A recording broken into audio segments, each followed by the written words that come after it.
ஒரு நாளைக்கு ஒரு மனிதன் எவ்வளவு லிட்டர் தண்ணி குடிக்கணும்? எல்லாரும் சொல்றாங்க 6 லிட்டரு 7 லிட்டரு 8 லிட்டருன்னு. அப்படி ஒரு கான்செப்டே கிடையாது. அங்கே விதவிதமான மூலிகை இருக்கு இல்லையா, திப்பிலி, உங்களுக்கு என்னென்னலாம் தோணுதோ அதெல்லாம் வாங்கி ஒவ்வொன்றா போட்டு பச்சைக்கல் பூரம் திப்பிலி எல்லாம் போட்டு குட்டியா, ரொம்பலாம் இல்லை, ஹைட்டு வெயிட்டு வயசு கிளைமேட்டு ஹியூமிடிட்டி டெம்பரேச்சர் எல்லாத்தையும் பொறுத்து மாறுமா இல்லைங்களா? மேல் இருக்கிற முக்கால்வாசி இருக்கணும், கீழே இருக்கிற கால்வாசி கீழே ஒட்டிக்கணும். அதை கீழே தான் கெட்ட பொருள் இருக்கும். இது ஒரு ஐடியா. மண்பானையில் ஊற்றி நைட்டு ஃபுல்லாக வைங்க. வேணுங்கும் போது எடுத்து அடுப்பில் வச்சு லேசாக சூடு பண்ணி குடிச்சிருக்கேங்கிறங்க. சில பேர் பார்த்தீங்கன்னா தண்ணி எடுத்து இங்கிருந்து ஊற்றுவாங்க, ஒரு வாட்டர் ஃபால்ஸ் மாதிரி ஒழுகும். தண்ணீரை அண்ணாந்து குடித்தால் தைராய்டு கெட்டு போகும்.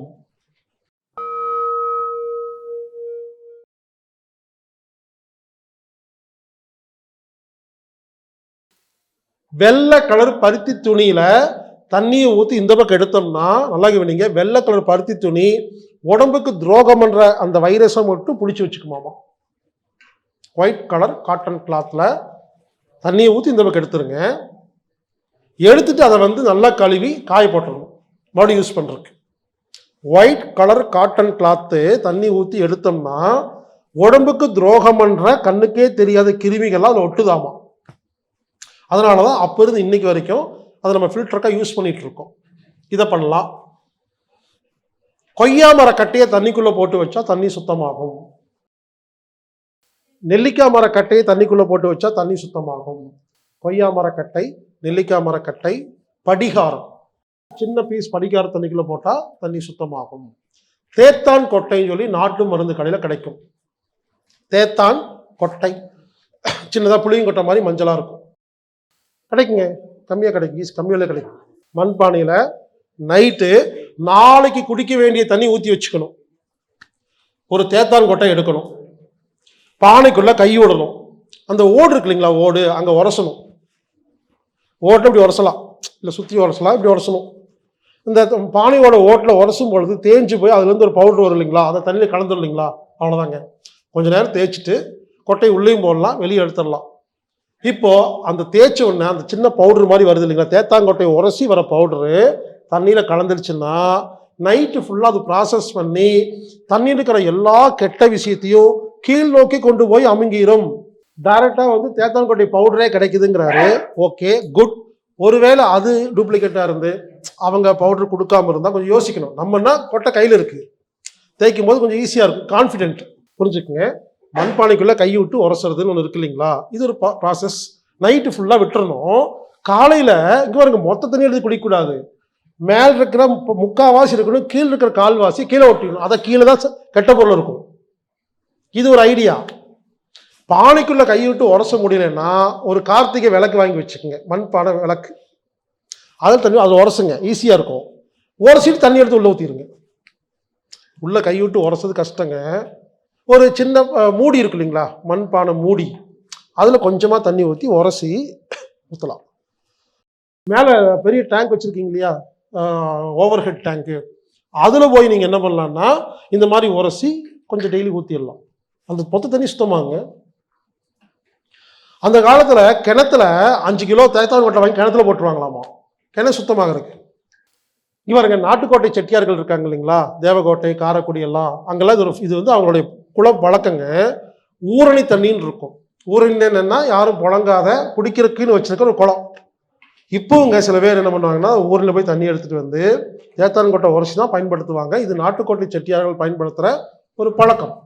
வீட்டில் கண்டிப்பாக மண்பானை இருக்கணுங்க, தண்ணி அதில் தான் ஊற்றி வைக்கணும். மண்பானையில் ஊற்றி வச்சுட்டு ஒருவேளை குளிர்காலம் மண்பானையில் ஊற்றி நைட்டு ஃபுல்லாக வைங்க. வேணுங்கும் போது எடுத்து அடுப்பில் வச்சு லேசாக சூடு பண்ணி குடிச்சிருக்கேங்கிறங்க. காப்பர் பாத்திரத்தை தண்ணி வச்சிங்கன்னா தண்ணி சுத்தமாகுது. நான் ஒரு ஐடியா சொல்கிறேன், நீங்கள் காப்பர் பாத்திரம் வைக்காதீங்க, மண்பானைக்குள்ள ஒரு காப்பர் பொருளை வாங்கி உள்ளே போட்டுருங்க. மண்பானையும் கிடைச்ச மாதிரி இருக்கும், காப்பரும் கிடைச்ச மாதிரி இருக்கும் இல்லைங்களா.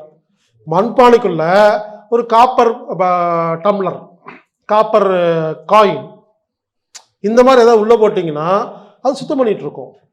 தண்ணீரை அண்ணாந்து குடிக்கக்கூடாது, வாய் வச்சு தான் குடிக்கணும்.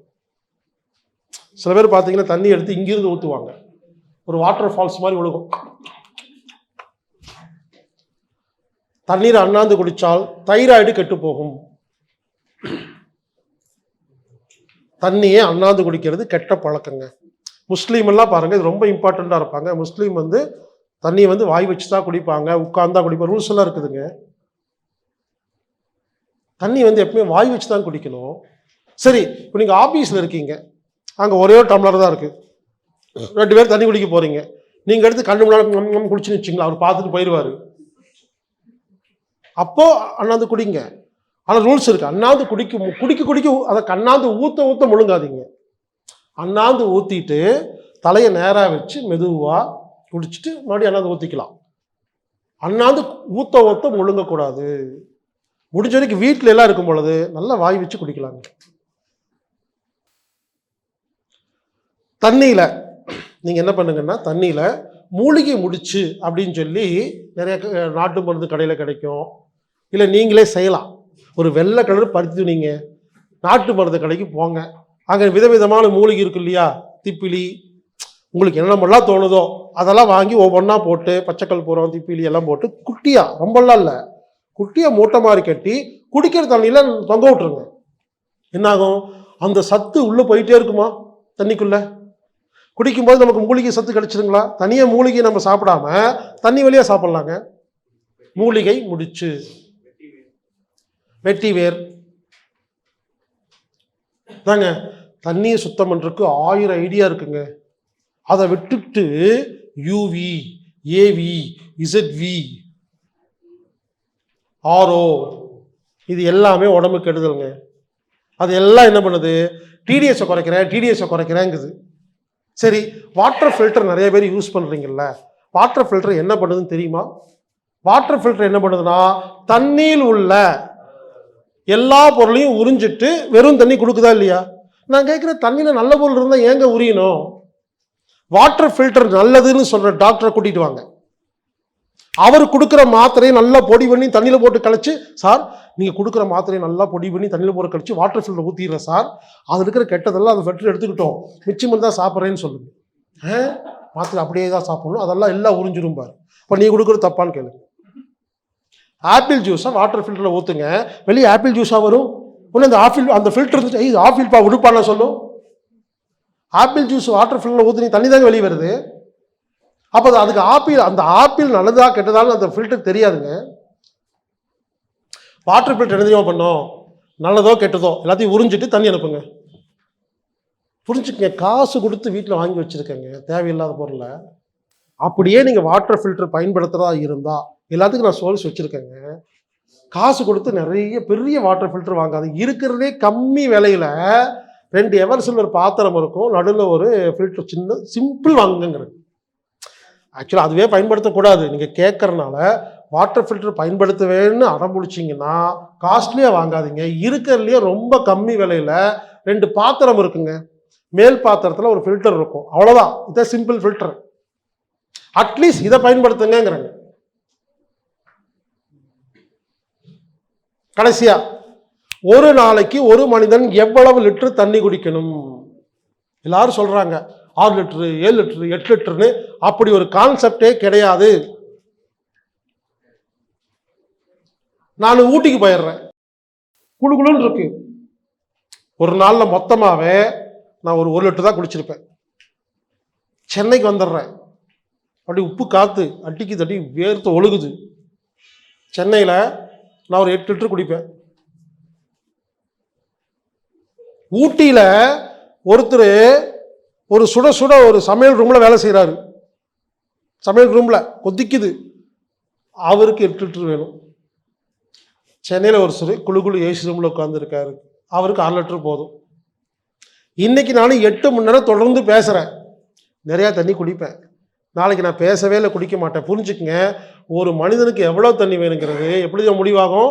நாம் செய்கிற வேலை, பேச்சு, அந்த ரூமுடைய டெம்பரேச்சரு, அது காங்கிரீட்டா, ஏசிசி சிமெண்ட் சீட் போட்டிருக்கா, ஹியூமிடிட்டி, டெம்பரேச்சர்னு நிறைய விஷயத்தை பொறுத்து இருக்குங்க.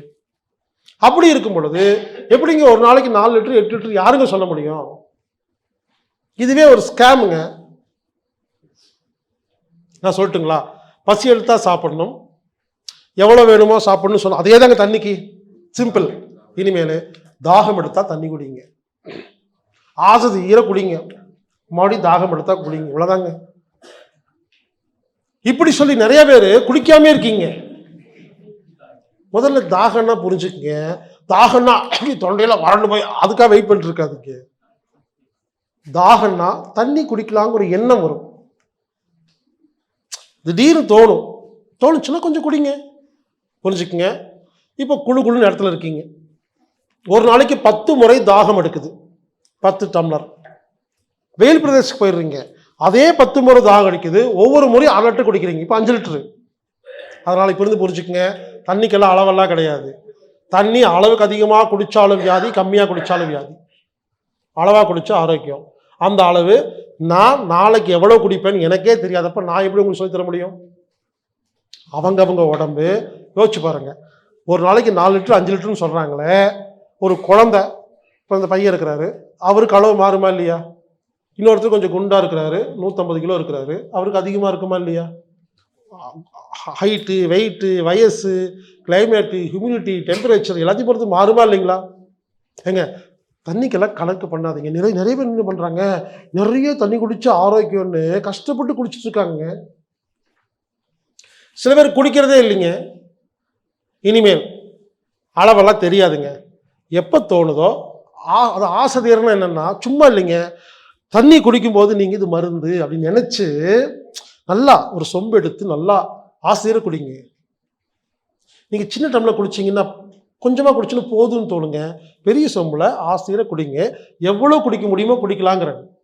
குடிக்கும் பொழுதே அதை ரசித்து இது உள்ளே போய் நம்ம உடம்புல நோயெல்லாம் குணப்படுத்துது, மருந்து நினச்சிட்டு குடிங்களேன். தண்ணி மருந்துங்க.